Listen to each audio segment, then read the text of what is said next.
औद्योगिक क्षेत्र बद्दी के सबसे व्यस्त साई मार्ग के चौड़ीकरण कार्य का गुरुवार को दून के विधायक रामकुमार चौधरी ने शुभारंभ किया।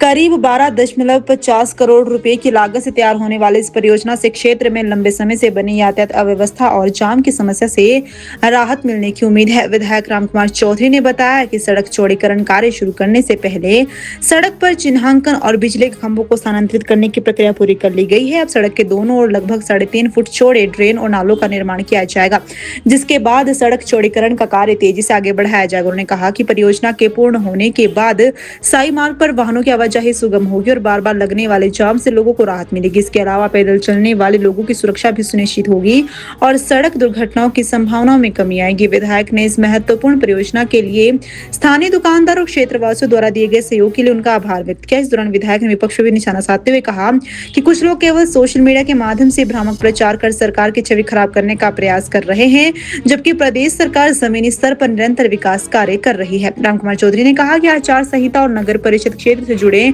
कुछ प्रशासनिक कारणों के चलते कई विकास कार्यों में देरी हुई थी, लेकिन अब सभी परियोजनाओं को तेजी से आगे बढ़ाया जा रहा है। उन्होंने विश्वास जताया कि साई मार्ग चौड़ीकरण परियोजना पूरी होने के बाद बद्दी की यातायात व्यवस्था में व्यापक सुधार होगा और उद्योगों, व्यापारियों और आम लोगों को बेहतर आवागमन की सुविधा मिलेगी। इसमें जो फेज 1-2 है, हमारा जो सत्संग भवन है, वहाँ से लेके बैंक एरिया तक जो है रोड चौड़ा भी होगा और बड़ा नाला 3.5 फुट का नाला इसमें बनेगा। जो एग्जिस्टिंग नाला है उसके अंदर ही साइड नाला बनेगा। आपने देखा कि पहले हमने पोल जो है वो अंदर करवाए, मार्केट में दिक्कत भी थी, लोगों की अपनी जगह थी, लेकिन लोगों ने कोऑपरेट किया, उनके लिए मैं धन्यवाद भी करूंगा। और कई लोग बोलते हैं साई रोड का काम नहीं लग रहा है, ये लगभग 12-12.5 करोड़ का काम है और इसकी अप्रूवल हमें जो है वो स्टेट गवर्नमेंट से लेनी पड़ती है। हमारे जो एमसी का कमिश्नर है उनकी पावर केवल 10 लाख की है। 10 लाख से ऊपर के टेंडर जो है वो ऊपर जाते हैं, इसलिए इसमें डिले हुआ। और 1-1.5 महीना इलेक्शन कमीशन ने हमारा जो नगर परिषद एरिया है उसमें भी जो है वो चार संहिता लगा दी थी। यहाँ भी कोई टेंडर हम अवार्ड नहीं कर सकते, खोल नहीं सकते थे, इसलिए ये थोड़ा डिले हुआ है। और इससे पहले हमारे जो खड्डे हैं इनको बंद किया जाएगा और साथ साथ हमारा पैरेलल नाला बनाने के बाद जो है वो उसी के साथ सीवरेज भी डलेगी। उसके बाद रोड जो है स्ट्रेंथन करके इसमें फुली जो है वो जैसे नेशनल हाईवे का काम होता है उस तरीके से इसका काम हम करेंगे। और जो बाकी हमारे रोड है, जैसे मानपुरा ढेला ठाणा रोड है, उसका भी 2-3 बार हमने टेंडर लगाया, लेकिन बिचुमन जो तारकोल है वो नहीं मिल रही थी, इसलिए ठेकेदार टेंडर नहीं डाल रहे थे। इसी तरीके से मंधाला के रोड के लिए भी हमने 1 करोड़ रुपया जारी किया हुआ है, 3-4 बार उसका टेंडर हुआ।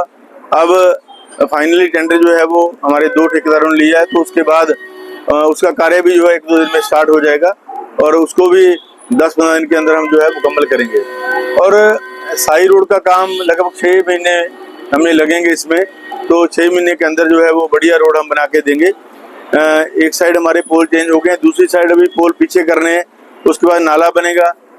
नाला के बनने के साथ साथ जो है वो रोड हमारा फाइनल होगा। इसी तरीके से हमारा जो सिक्का से लेके बद्दी पुलिस स्टेशन तक का रोड है उसको भी स्ट्रेंथन करने का जो है वो एस्टिमेट हम बना रहे हैं। तो उसको भी जहाँ से ऊंचा है उसको डाउन करेंगे, जहाँ डाउन है क्योंकि पानी खड़ा रहता है, रोड पानी के कारण जो खराब होता है, उसके स्वयं मैंने जाके अधिकारियों को निर्देश दिए हैं। जैसा आपने देखा कि वर्धमान चौक हमारा जो सिक्का चौक है, ब्रूटी वाला रोड है, अभी 27 करोड़ रुपया उसके ऊपर हमने खर्च किया है, लेकिन अंधभक्तों को जो है ये कार्य नहीं दिख रहे हैं। कल मैं देख रहा था कि बीजेपी के कुछ लोग और उनको कुछ नजर नहीं आ रहा है, जबकि 600 करोड़ हमने यहाँ लगा दिया है। मेरे साथ चलें, वो अपने ही लोगों से पूछ रहे हैं कि आपके गांव में कोई काम किया है, तो मैं उनको बताऊंगा, मेरे से मिले, मेरे सामने आके बात करें, मैं उनको बताऊंगा किस गांव में क्या काम किया है। तो अंधभक्त उनको नजर नहीं आता है। एक गाँव में हमने लगभग करोड़ों रुपए की लागत से, जैसे हमारा बिलावली गाँव है, अभी काठा जुड्डी का गाँव है, पूरा गंद जो वर्षों से पड़ा हुआ था उसको हमने निकाला है। अब आगे हमारा ढक्कड़ू माजरा गाँव, उसमें मैं विजिट करने वाला हूँ, उसका भी कार्य जो है हम लोग करेंगे। और बद्दी को सुंदर बनाने के और मैं प्रयासरत हूँ।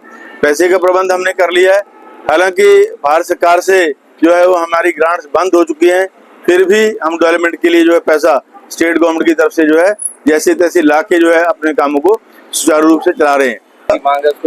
उसका काम धीमा नहीं है, उसका काम साई रोड के कारण बंद था, जहाँ हमने करा हुआ है उसके भी दोबारा रिपेयर के टेंडर लग के, जैसे हमारे हाउसिंग बोर्ड का एरिया उसका हमने परसों विजिट किया है, तो 1 आध दिन में उसका कार्य जो है वो, क्योंकि बिचुमन नहीं मिल रहा था, वहाँ तारकोल से बने रोड थे और तारकोल ना मिलने के कारण अभी हमने कहा कि टाइल से जो है उनको रिपेयर किया जाए। उसके बाद तमाम हमारे जो हाउसिंग बोर्ड के रोड हैं उनको नए सिरे से हम जो बनाने की डीपीआर हमने तैयार कर दी है, उसकी अप्रूवल जैसे ही गवर्नमेंट से आएगी उसको भी हम करेंगे। और जो सीवरेज बार बार बंद हो रही है, मेरा हाथ बांध के निवेदन है बद्दी वासियों से, जिनके भी मकान किराए पे चढ़े हुए हैं, वहाँ पे सैनिटेशन का सारा सामान जो है वो जो किराएदार हमारे प्रवासी लोग हैं वो उस से जो हमारी टंकी है, जो हमारी फ्लश टंकी है उसमें डाल देते हैं। जब भी हम उसकी सफाई कराते हैं तो मुझे वीडियो डिपार्टमेंट की तरफ से आता है, तो उसमें पूरा सैनिटेशन का सामान, लेडीज का सैनिटेशन का सामान जो है उसमें से निकलता है। तो मेरी बेनती है कि अपने जो किराएदार उनको गाइड करें ताकि बार बार ये समस्या ना आए। Thank you.